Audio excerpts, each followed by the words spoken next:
pretty sure you all know the video game franchise Devil May Cry. No, not that one. Yep, this one.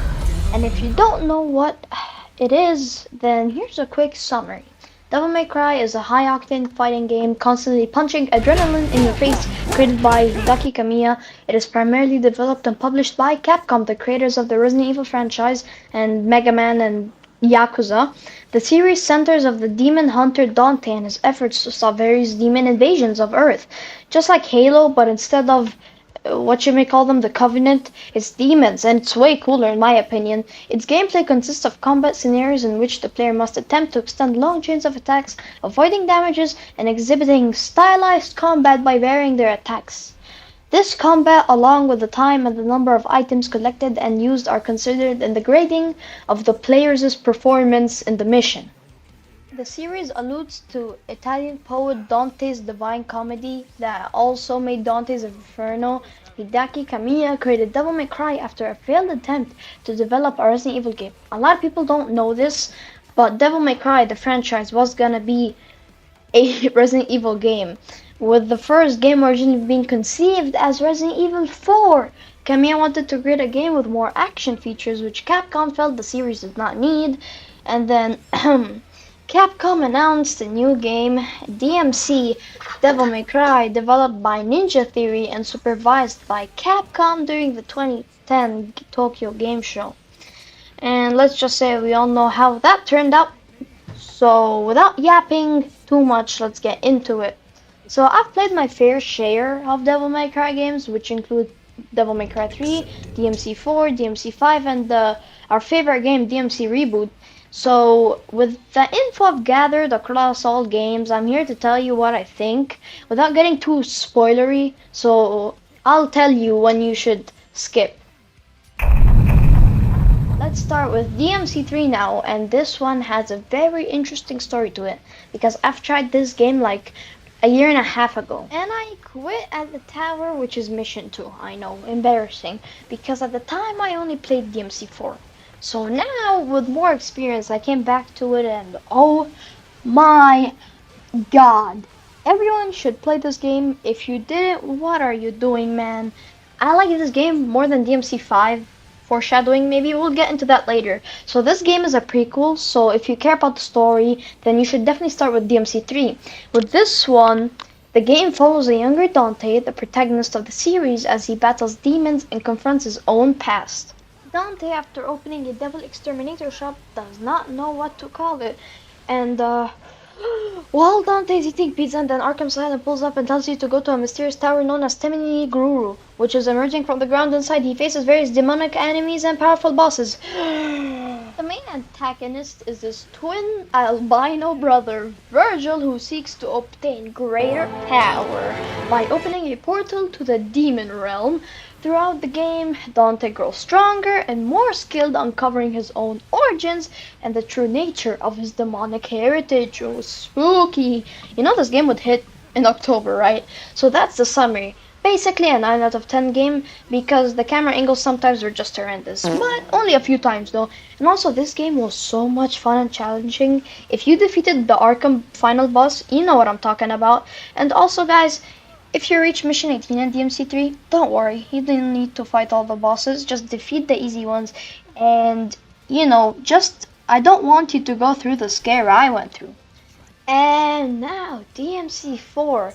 I don't really have a lot to say. It's basically an 8 out of 10 game.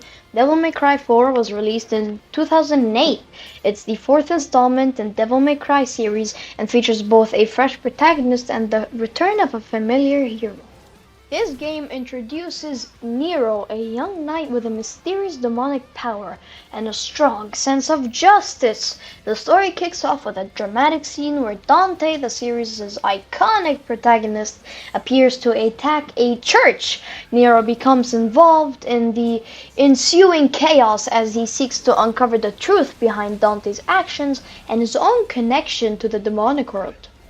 As Nero, players battle through various demonic foes using a range of weapons, including his signature weapon, the Red Queen Sword, and the Devilbringer arm, which can grab enemies and knead them away. This game alternates between Nero's and Dante's perspectives, adding depth to the narrative and allowing players to experience different combat styles and abilities. The plot explores themes of power, betrayal, and redemption, with the primary antagonist being, no, it's not Virgil this time, a powerful cult leader named Sanctus, and I still don't know how to say his name, who seeks to resurrect a demonic force to dominate the world. Throughout the game, players uncover the connections between Nero and Dante and the larger conflict involving the demonic realm. Devil May Cry 4 is praised for its dynamic combat system, engaging story, and the dual gameplay experience for controlling both Nero and Dante. It continues the series' tradition of stylish action and complex, fast-paced battles. And my only problem with this game, okay, maybe not my only problem, but my biggest problem with this game is there is so much backtracking because when you play with Nero, when he fights all the bosses, he can't kill a single boss. So as Dante, the player has to clean behind Nero. Yeah, so 8 out of 10. Now, the moment you've been waiting for. Drum roll, please. Devil May Cry. No, not 5, just Devil May Cry. What can I say? It's a 7 out of 10 game. And don't get me wrong, it's a good game, but it's carried by its combat.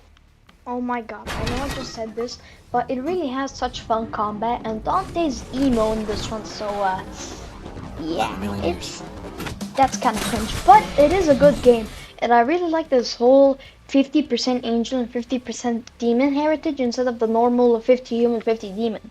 In this version, Dante is portrayed as a younger, rebellious character living in a gritty modern-day city.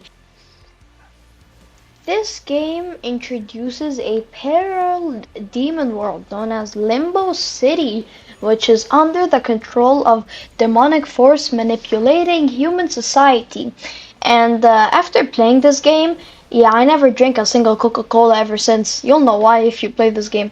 Dante, who's initially despited as a disaffected, cocky figure, gradually discovers his demonic heritage and becomes the key figure in the fight against the demonic invasion.